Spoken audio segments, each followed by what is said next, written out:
Good morning, metalheads of the internet. Welcome to a new episode of the Metal Meltdown, and today we're looking at the latest album from Ulcerate, entitled Stare Into Death and Be Still. This is the sixth studio album from New Zealand extreme metal project Ulcerate, a band that truthfully I'm not actually very familiar with. In the entire time I've been on the Metal Meltdown, they've only released one other album, which I did not review at the time of its release. And to my immediate memory, the only other album from them that I've listened to would have been 2013's Vermis. An album that I unfortunately don't remember all that well off the top of my head, but to be fair, that probably doesn't have a lot to do with the quality of the record. That could very well just be the fact that that was 7 fucking years ago, and a lot can change and happen in the span of 7 years.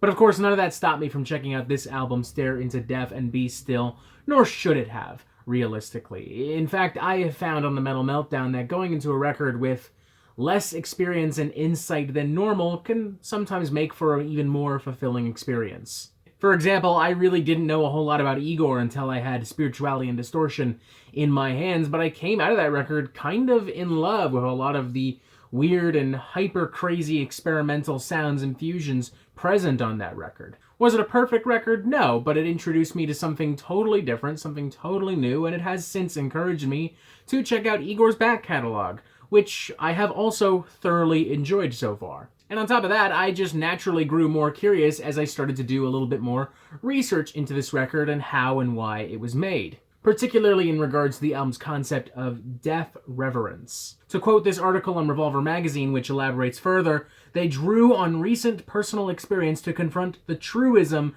that death and tragedy aren't always sudden or violent, that people are often passive observers trapped in the silent horror of observing death calmly and cleaning. These statements and concepts are so immediately effective that before I've even really dived into the music, I'm already expecting a pretty morbid philosophy and atmosphere, and as such, have begun to brace myself for a particularly challenging record. I was even brought back to a similar kind of mindset I had in approaching Come Forth to Me from Acurion very recently, itself a very technically and emotionally complex record. But then something funny happened as the album progressed, as the album unfolded, as the album evolved, as strings were plucked and drums were hit and microphones were smashed. And that something is nothing.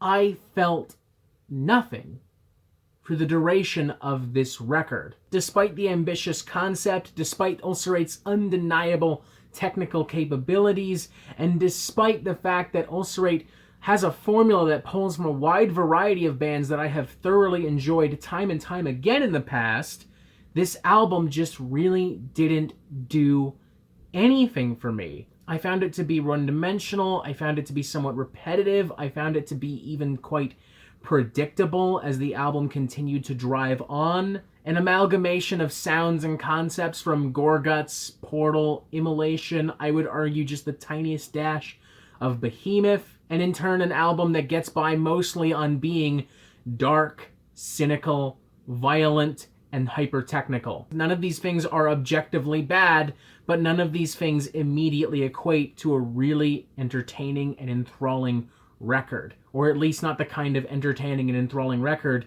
that this clearly wants to be. Most of these songs move and flow in very similar ways, to the point where even in this album's best moments, tracks began to blur and bleed together, and suddenly everything just kind of sounded like an endless onslaught of blast beats, noisy vocals, and frantic guitars. The opening moments of Exhale the Ash in particular felt sonically very claustrophobic. There wasn't a lot of room for anything to breathe, and everything began to sound like a big metallic stack of white noise. And with time, these tracks become so tonally monotonous and similar that by the time we get to the end of Inversion, I have pretty much clocked out from this record. And no exaggeration here, in this album's final moments, I out loud said to myself, is this album done yet?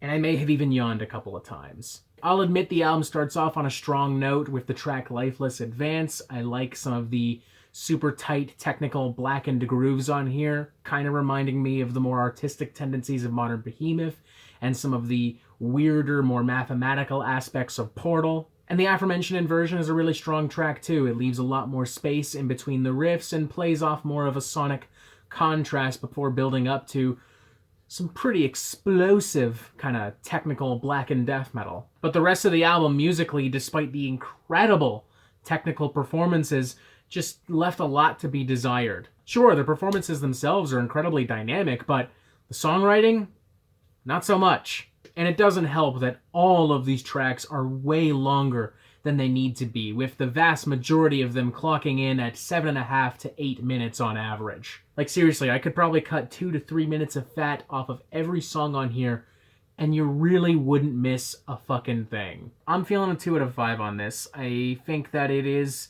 a very emotionally ambitious record. It has the potential to be a very emotionally powerful record.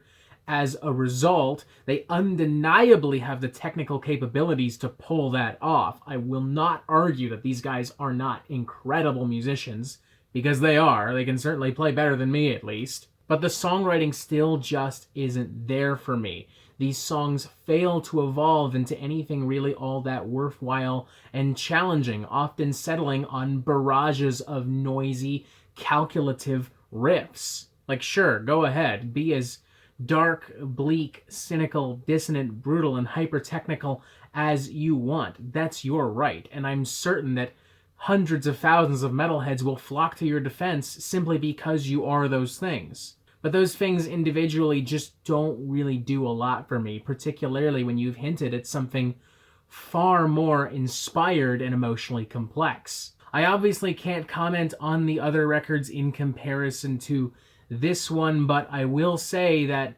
if they're produced and executed in the same way, I'm really not that interested in exploring more of Ulcerate's material in the near future. Perhaps some of you with time and patience will find a diamond buried in this stone, but for the time being, I'm just going to stick to Come Forth to Me.